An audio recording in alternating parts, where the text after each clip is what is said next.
qabna dhaloonni yaada dheeraa hin cinne baraan gadaan cimsee gurmuu kee wadaa itti wal keessa jira galma seenaati galmi seenaa daakuu binaan ta'usi naan garmaamaa seenaan namaa dhaloota boruu hanga ga'utti naan garmaamaa uumanneemaa dadhabuu hin boqodhusi seenaan namaa naan garmaamaa dhaloota boruu hanga ga'utti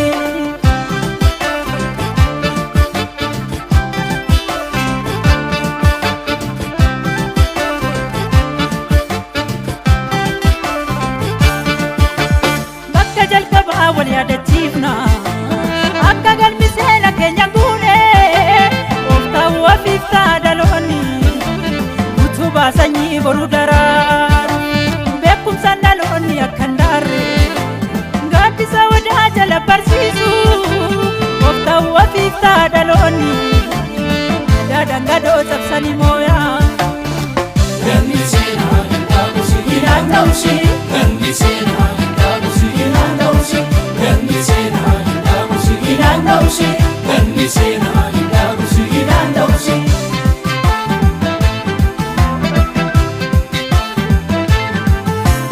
beekumsi dhugaan kallacha keenya haalaan kee haqaatu harka keenya akkaaf dhugaa qabannee deemna nonni kalees kan nun dandeenyeef ukkuba godaannisa madaadhaan kan nu fayyinee kan nu hin leeddu teenee irra seenye turas rabbiin qabna sodaannu galmi seenaa hin dhaabusi hinaan ta'usi galmi seenaa hin dhaabusi hinaan ta'usi galmi seenaa hin dhaabusi hinaan ta'usi galmi seenaa hin dhaabusi hinaan ta'usi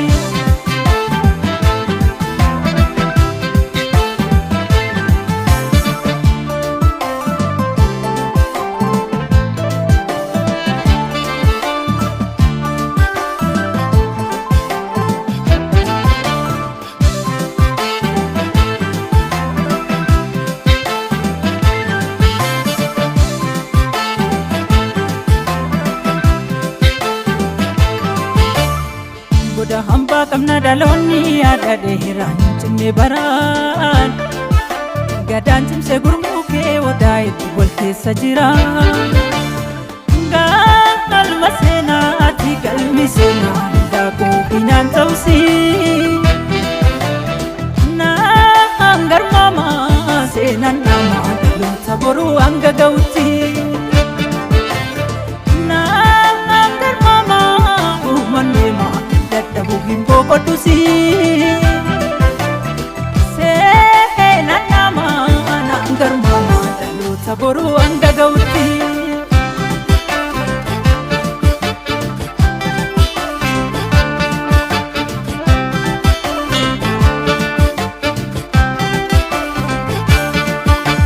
foon ofii waraabessatu nyaata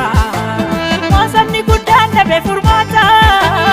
walii galuu dadhabuudhaani faca'ee kophaa huma kakkaata dirqama dhaloota waliin waamu manguddoo biyyaa kan darbee dhaabuun akka of dhagee ofitti naarre akka galma yaanne sana geenyu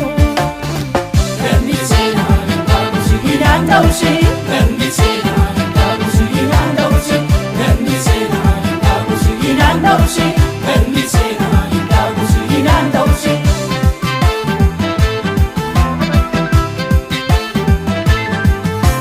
beekumsi dhugaan kallacha keenya haalaan kee haqaatu harka keenya akkaaf dhugaa qabannee deemna nonni kalees kan nun dandeenyeef gadaatu furtuu ta'ee dhalootaan afurmaata barbaacha akka namaane beekumsaan tiksuu qabdu wayyoonni kummaa dangaara feete diimna galmi seenaa hin dhaabusi hinaan ta'usi galmi seenaa hin dhaabusi hinaan ta'usi galmi seenaa hin dhaabusi hinaan ta'usi